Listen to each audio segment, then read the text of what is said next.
Hello again, everybody.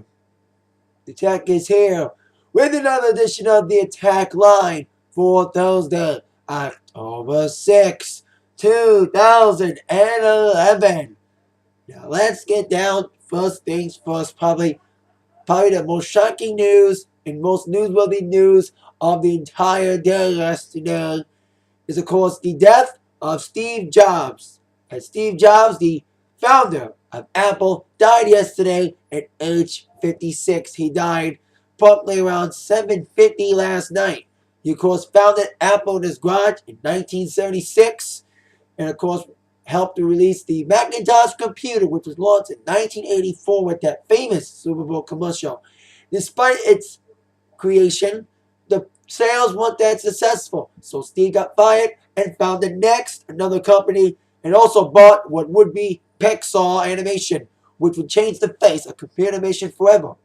Shows like he would change the face of technology forever when he returned to Apple, following Apple's purchase of Next. And it would change the way we look at phones, MP3 players, and tablets. Kicking off with the creation of the iPod in 2002.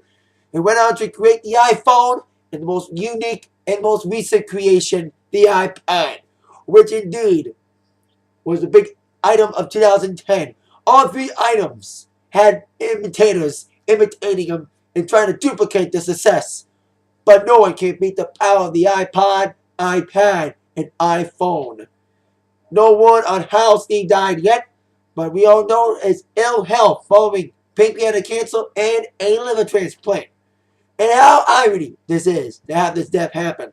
They launched the iPhone 4S this past Tuesday, and then the next day, which was yesterday, Steve Jobs dies automatically. It was like, wow, kind of an odd twist of fate, is all I gotta say. And maybe Steve's health was the reason why they didn't release an iPhone 5 as rumored. Maybe like, let's release something now. Let's release an iPhone 4S now, because Steve's near the end, because Steve was the CEO, then left to become chairman this past August. So, like, let's release something now, at least for Steve to see before he dies. Then release the iPhone 5. No one on whether or not this would affect the release date of the iPhone 4S or the release of iOS 5, set for release on October 12th and 14th, respectfully.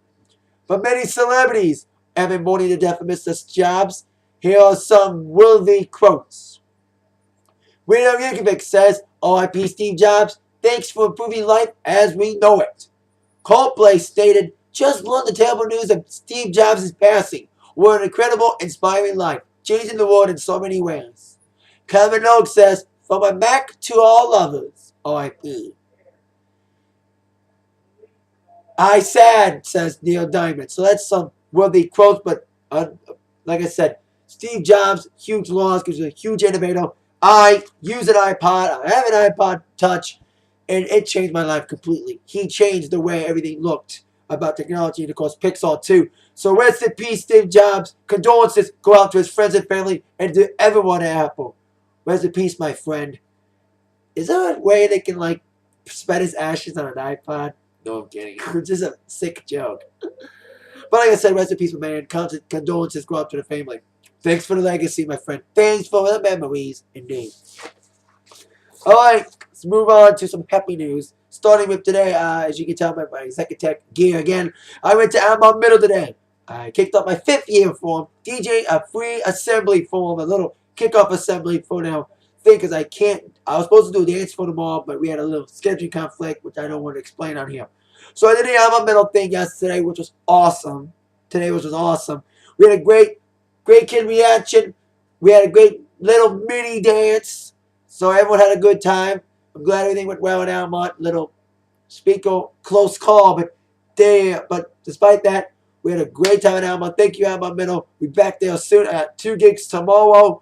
So I won't be making an Atakline tomorrow. Letting you know that, yeah, I'm not making an Atakline tomorrow. Because I'm going to be DJing Vandermore till 1. Then at 4, I'll be leaving again for homecoming tailgate. So I won't make an Atakline tomorrow. So I'm letting you know now. So there you go with that. And a little update concerning number 1. Yesterday, I told you number 1 album, which was J. Cole. I only knew number 1 single. I only knew number 1 album at the time because I had to leave for the homecoming parade yesterday, which was good. But then after I came back, I found a #1 single. Back at #1, despite canceling on tour, Adele's back at #1 with Someone Like You. Meanwhile, Rihanna. Man, oh man, she's breaking a lot of records. First, she broke the record for the song being the fastest to be in the top 10. Only in its second week that We Found Love's in the top 10. It debuted at number 16 last week, and it's number 10 this week. So not only is it the fastest ever to be in the top 10, it took 2 weeks for it. She's beaten Madonna's record for achieving 20 top 10 hits in the shortest amount of time. Billboard reported that Rihanna is the fastest solo artist to reach 20 top 10 singles thanks to We Found Love.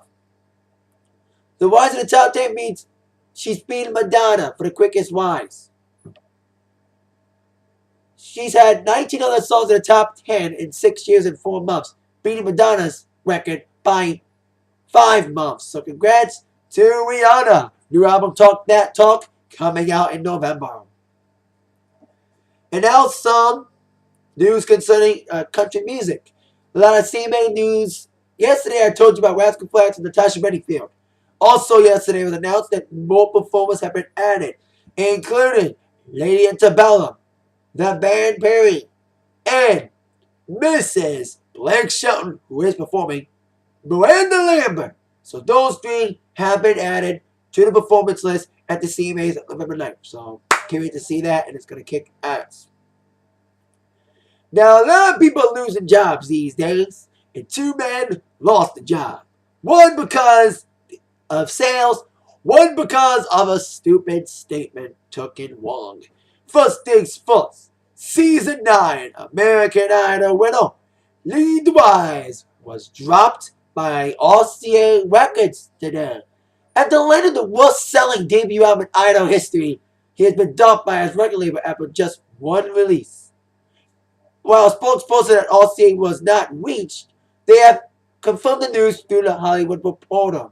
In an interview, newly appointed CEO Peter Edge slipped that Dewyze was no longer in the label. His option with the label expired. Who knows, maybe he'll go to the new 19 Recordings label, Interscope.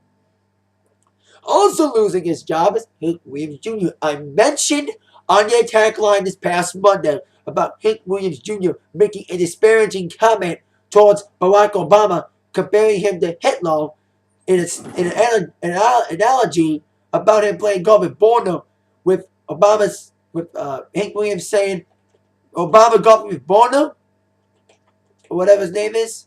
That's like Obama golf. That's like Hitler golfing with Netanyahu. And after that comment released Monday morning, NFL and the ESPN countered by banning Hank Williams Jr.'s song off the air on Monday. Well, today it was revealed that Hank Williams himself had taken the liberty of severing his ties with ABC and ESPN. After 25 years, Are You Ready for Some Football will not be on Monday Night Football anymore. He released a statement saying, after receiving a lot of emails, I made my decision.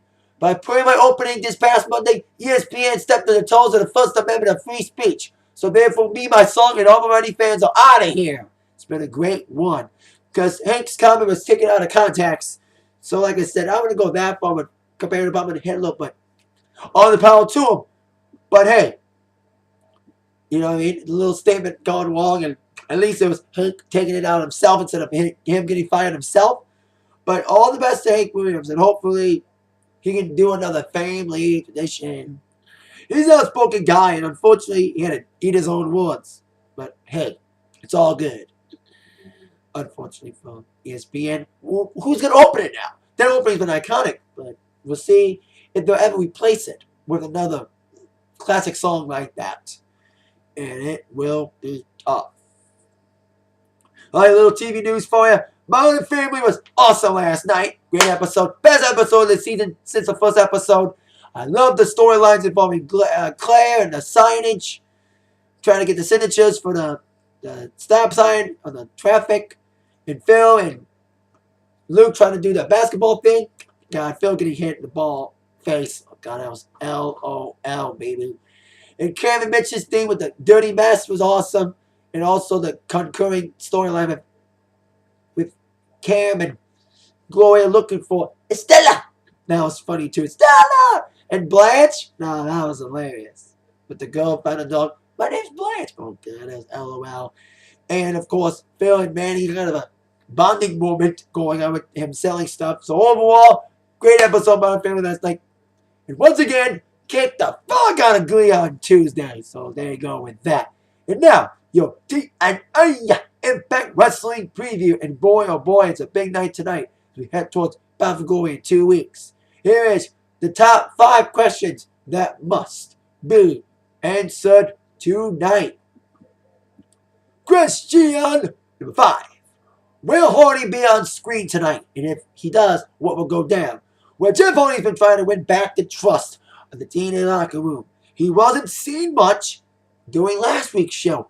And this week, which is in Knoxville, as I know of, it will be in Knoxville. Yeah, it is in Knoxville. I'm guaranteed it will be in Knoxville.